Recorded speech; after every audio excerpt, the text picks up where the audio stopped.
Hello, I'm Patrick Reames with Commodity Technology Advisory, and welcome to our latest edition of Conversations with Leaders in CTRM. Today we're very pleased to have with us Mr. Andrew Bateman, President of SunGard Energy. Andrew, thanks for being here. Patrick, thank you. I'm very pleased to have the opportunity to spend some time together. Absolutely. I look forward to the conversation.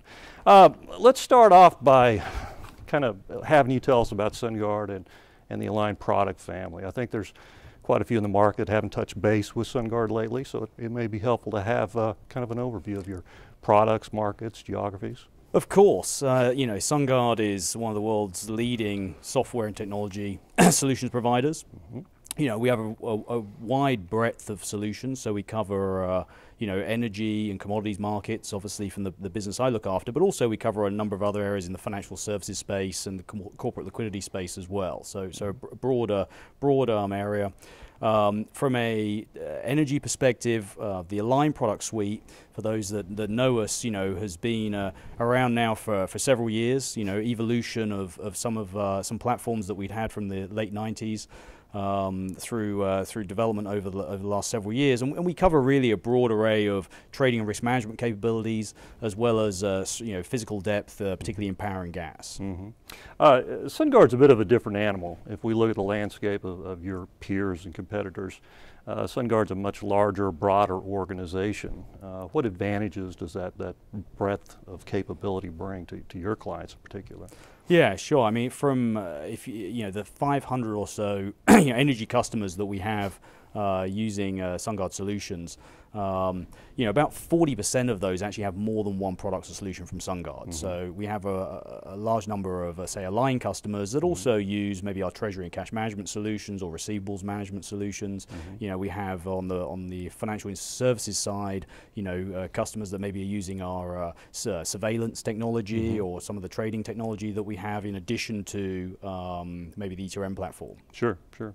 I think in particular the Prodigit system, the trading surveillance system, yeah, is probably a good seller in this marketplace, given Dodd-Frank and all that implies. Absolutely. I mean, we're you know, a business that's really been founded in the sort of risk management domain, mm-hmm, primarily. That's where really SunGard's genesis was. And when you look at trading and you look at you know, the trade surveillance piece, you talk about Prodigent, you know, market connectivity, and then you just look at the capability of the various risk platforms that we have, and you know, we leverage a lot of that technology across the group. Mm-hmm. You know, both from our direction and from our technology leadership, from, mm-hmm, our CTO downwards, working with the, you know, the 5,000 developers that SunGard has across, mm-hmm, across the group, really to leverage that into those individual solutions. Mm-hmm. Speaking of Dodd-Frank and the regulations, I think we're seeing clearly we're seeing the same thing emerge in Europe with EMIR and Remit, and it's a very unsettled market in that place. So I assume that the regulatory aspects are driving some inquiries, at least at a minimum, probably some technology sales.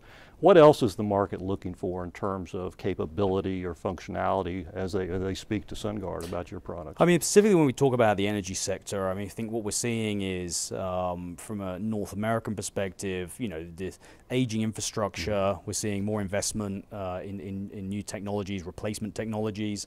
You know, there's a focus on asset optimization, of managing supply. In Europe, you know, there's a different sort of set of challenges there. I mean, outside of regulation, you know, we're also seeing more of a convergence as well, particularly from a technology perspective across the financial and physical capabilities. So, you know, customers looking at not just pure trading and risk systems, but also those that can also manage the physical scheduling, mm-hmm, nominations, and particularly seeing that in the European utility sector. Mm-hmm. Mm-hmm. Let's look at the crystal ball. You clearly have an interesting position in the marketplace, being in energy, a very dynamic market. as you look forward over the next 3, 5, 10 years, what's your view of how technology needs to adjust and adapt to the marketplace as time goes by? You know, in this space, you know, you often see, you know, the energy customers, particularly the non-financial trading customers, you know, it tends to be a lagging of the market, you know, more conservative, more focused on the established technologies. You know, what we're seeing now, I think, is, you know, some of those technology trends that maybe we've seen over the last 2 or 3 years and have been adopted by some other industries will start to get adopted in that energy sector. You know, we've already started seeing a lot more noise around cloud computing, and really, you know, the adoption there is outside of some of the more basic sort of ASP type solutions. We're talking about managed service offerings.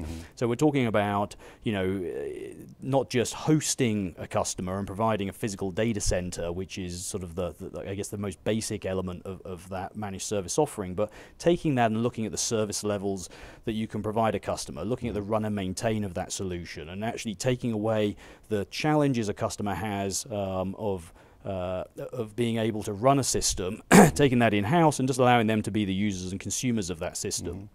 So, you know, what we're seeing in the space is really the technology evolve to service that market better. That's certainly a major trend. We've seen it in some other industries already, and certainly SunGard's experience in that, you know, given the fact that, you know, we have been a player in that data center space for a long time, and that's, you know, bled into our financial systems business, where we've had many hosted customers, even energy customers as well. And we're starting to see that now expand in energy. So that's something that I think is definitely a trend for the future.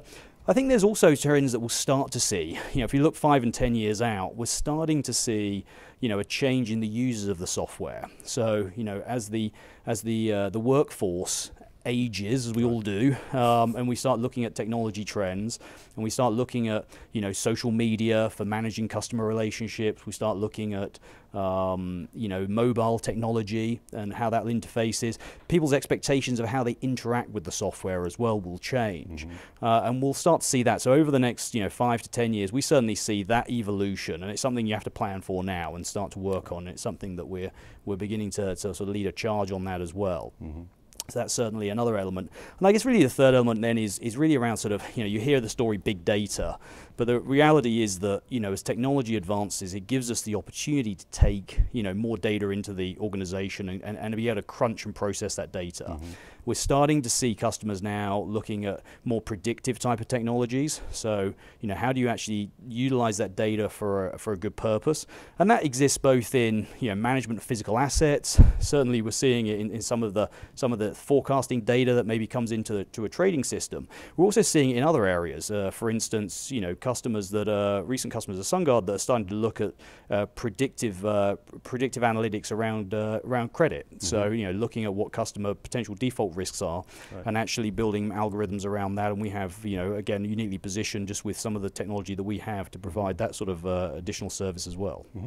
Terrific. I appreciate your time. Unfortunately, we're kind of at the end of our allotted time here, but I certainly appreciate you joining us today for this conversation, and look forward to getting together again in the future. No, thank you, Patrick. Really useful. And I'm hopeful that you know, we'll spend more time in the future. Absolutely. So that's it for us. Again, I want to thank Andrew Bateman for joining us today, and be sure to look for additional episodes of our conversations with leaders in CTRM technology, either at the CTRMcenter.com or our website, comtechadvisory.com, and hope to see you again soon. Thanks a lot.